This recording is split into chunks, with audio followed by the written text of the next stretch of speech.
Hello everybody who wants to learn Russian, you are in the right place. You are here on my channel Russian teacher Veronika, where I can teach you Russian and where you can learn Russian together with me. Here I would like to say many thanks to you that you are still here, that you still learn Russian. Many thanks. And today you will learn a new Russian verb. I love Russian verbs, you know. And this is a normal, regular verb, думать, to think. But why did I choose this verb if it is quite normal, nothing special in it? I think that I can tell you some interesting and new information, maybe. So yes, first of all, думать, it means to think. It's normal, regular verb, not exceptional at all. It is one of the first Russian verbs that you learn. Okay, now I would like to thank my constant supporters before we start our Russian lesson, because you are the reason why this channel still exists. Many thanks to you, because without your support, without your donations, I wouldn't be able to continue making new Russian lessons for you. If you personally also want to thank me for my Russian lessons, for my efforts, or you want to support my channel, you can find the link for donations in the first comment below this video or in the description box. Many thanks, and it is also super important if you could hit the like button and subscribe to my channel. Write me a comment. Why is it important? Each like, each comment, each new subscriber is really, really precious for me, because if you do these actions, hit the like button, subscribe and write a comment, it will help my channel to grow. YouTube will notice my videos and it will promote my videos, my content to bigger audience. So many thanks for all that you do for me. And now let's learn Russian. Думать. This is the verb that refers to the first conjugation group of Russian verbs. We have basically two groups of Russian conjugation, and also we have a lot of different irregular or specific verbs. So думать refers to the first group, and why? Because it has a in front of t. So now we will talk about Russian conjugation. I will give you the chart in present tense, and we will move on to examples after it. And in that part with examples, I think you will find a lot of interesting and maybe new information. So, думать, infinitive, to think. Я думаю, я думаю, ты думаешь, ты думаешь, он, она, оно думает, он, она, оно думает, мы думаем, вы думаете, они думают, они думают. Yes, and it was conjugation chart in present tense, and finally we move on to the part with examples. And here, first of all, you need to know that after the Russian verb думать, we must use the Russian preposition о, which means about. But here we have something really difficult and curious, because you have о.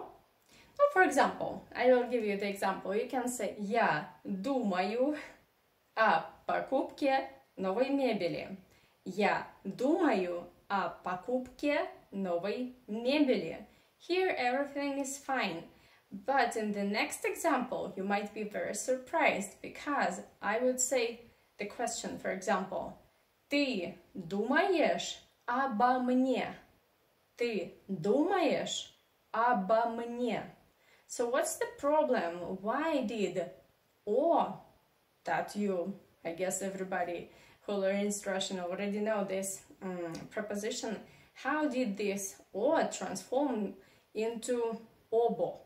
Yeah, this is very interesting because sometimes, or better to say very often, Russian prepositions, they transform a little bit. When you have "o" plus consonant, nothing changes.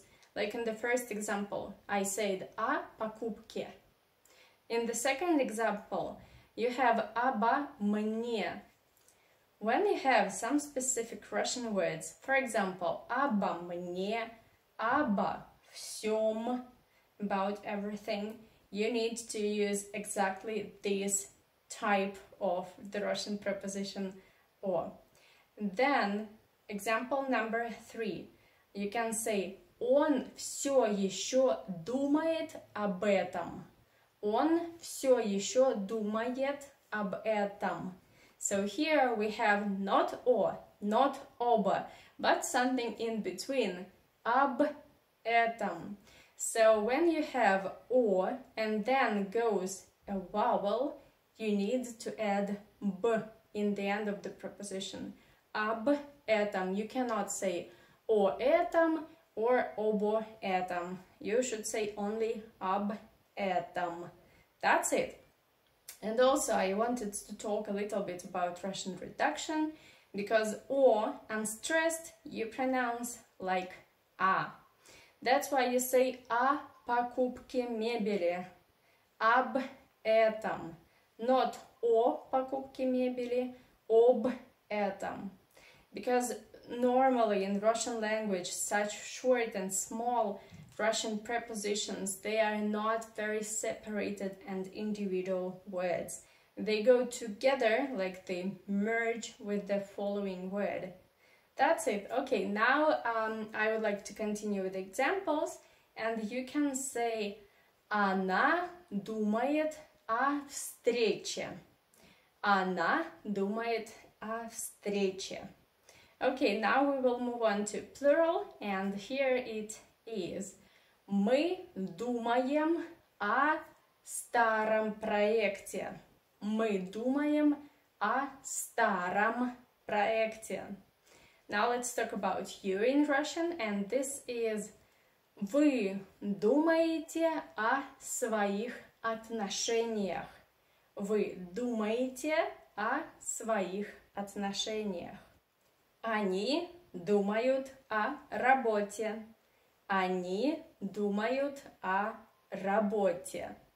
Okay, now you know something interesting, I hope. Now I would like to teach you how to form past tense. No surprises here, nothing extraordinary and unusual, because past tense would be masculine, думал, feminine, думала, neuter, думала, and plural, думали. That's it. Absolutely normal past tense in Russian language, classical past tense in Russian. Okay, here let me make some examples, or maybe one example. Я думала, что ты купил картошку. Я думала, что ты купил картошку.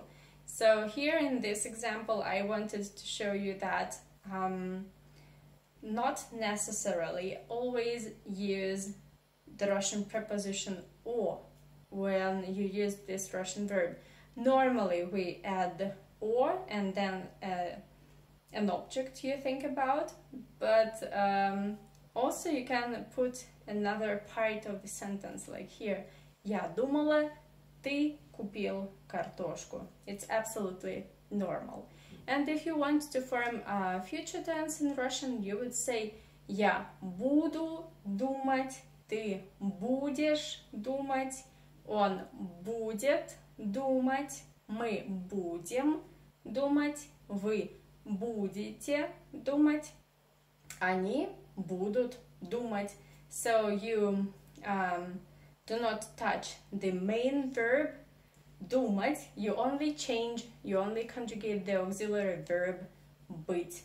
That's it. And the example here, you can say я не буду думать об этом прямо сейчас. Я не буду думать об этом прямо сейчас.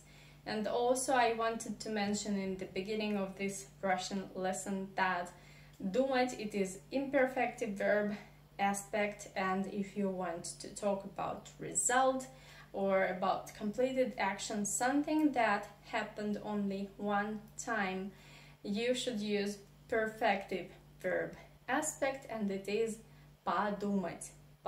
And the last thing that I want to discuss today at this Russian lesson is that if you want to ask this basic question that we normally ask people, what are you thinking about?